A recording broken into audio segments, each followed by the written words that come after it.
mulai dengan kerjaan baru, kita harus move on ya. Jangan ingat pekerjaan-pekerjaan yang lama. Pekerjaan yang lama boleh diingat sebagai penyemangat ya. Supaya misalnya kalau kita ada buat kesalahan di pekerjaan kita yang lalu, atau kesalahan di masa lalu kita, di kehidupan kita yang lalu, kita jangan membawa kesalahan itu terus dalam kehidupan kita yang baru. Jadi jangan kita bawa kulit-kulit bawang ini untuk masak dan tumis masak di masakan kita. Maka nanti hasilnya tidak enak. Begitu ya guys. Ya begitulah contoh analogi untuk kita bisa move on ya dari masa lalu. Artinya apa guys? Untuk memulai segala sesuatu kita harus berani bayar harga ya, untuk memulai segala sesuatu. Jika kita belum move on dengan masa lalu, kita masih mau pakai kulit-kulit bawang ini untuk masakan kita, ya bagaimana masakan kita bisa enak ya guys? Gitu. Jadi masa lalu itu dia sama seperti kulit bawang ini. Kan awalnya bawang itu dari tunas ya, kecil-kecil sampai besar, sampai yang lalu-lalu itu sudah jadi kulit-kulit begini ya guys. Nah artinya masa lalu itu sesuatu yang sudah jadi sampah ya. Tidak perlu kita membawa masa lalu itu dalam kehidupan kita selanjutnya.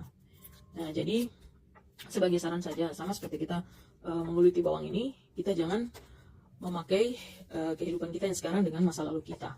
Yang lalu biarlah berlalu. Jangan kita ungkit-ungkit lagi masa lalu kita, karena tidak baik ya guys. Masa kita masak makanan, kita ambil lagi kulit-kulit ini, bawang ini untuk campur di masakan kita. Mana ada enaknya gitu ya guys. Jadi begitu. Kedepannya kalau kita ingin memulai suatu hubungan atau suatu pekerjaan yang baru di tempat baru, kita harus serius dan melupakan yang di belakang.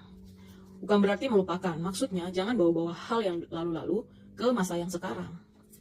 Memang benar kita harus tahu sejarah hidup kita, misalnya sejarah bangsa ini ya. Kemerdekaan tuh hari apa? 17 Agustus 1945. Benar, itu kita harus rayakan. Itu kan bagian dari masa lalu yang sebuah kemenangan. Jadi masa lalu yang harus diingat itu adalah masa lalu yang baik. Artinya bukan yang tidak baik. Misalnya kalau G30 SPKI, itu kan masa lalu yang tidak baik. Nah kita jangan bawa-bawa di masa sekarang. Nah itu contoh masa lalu yang harus diingat dan diperingati. Misalnya hari kemerdekaan, oke, itu kan hari kita menang dari kita punya kehidupan. Tetapi kalau kita mengalami masalah yang tidak baik, seperti G30 SPKI, dan lain-lain yang tidak baik, masa-masa suram itu jangan diingat lagi. Karena begini, masa lalu yang sudah suram itu sama seperti kulit bawang ini yang sudah tidak perlu digunakan lagi. Wajib dibuang, tidak perlu diingat. Tapi misalnya kita simpan daging yang mau dimasak, itu kan sudah lalu nih, misalnya dari kemarin toh, yang kita butuh untuk kita makan karena dia bermanfaat.